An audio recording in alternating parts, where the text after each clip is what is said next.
منم قرآن کلام حق، چرا من را نمیخوانی؟ چرا غافل ز من هستی؟ چرا از من گریزانی؟ منم آن مونس قبرت، منم نور شب سردت. بیا با من بگو دردت اگر داری پریشانی. منم حبل متین حق، منم پیغام دین حق.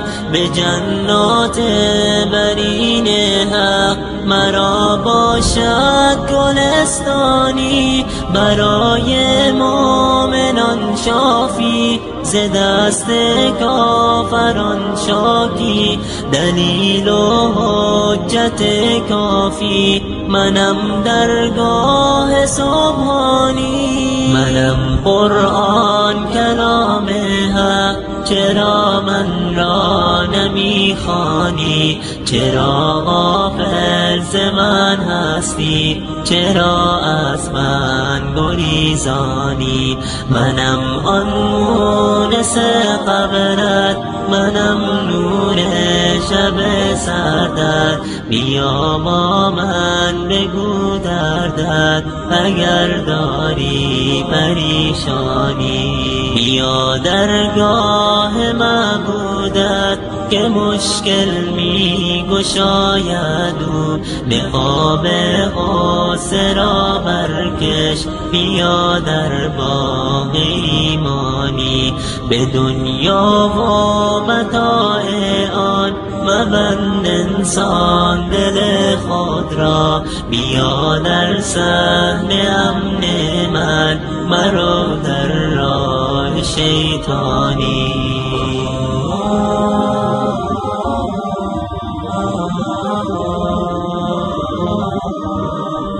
چرا غافل ز من هستی؟ چرا از من گریزانی؟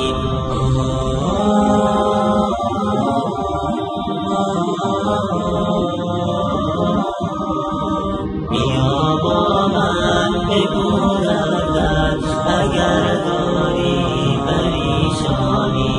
منم سرچشمه عزت، منم آن مظهر وحدت.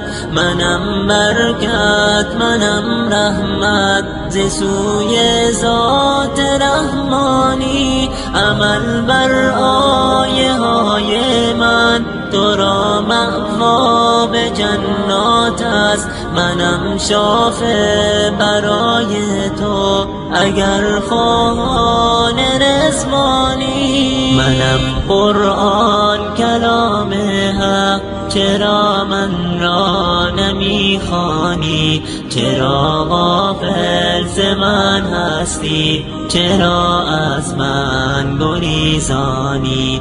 منم آن مونس قبرت، منم نور شب سردت.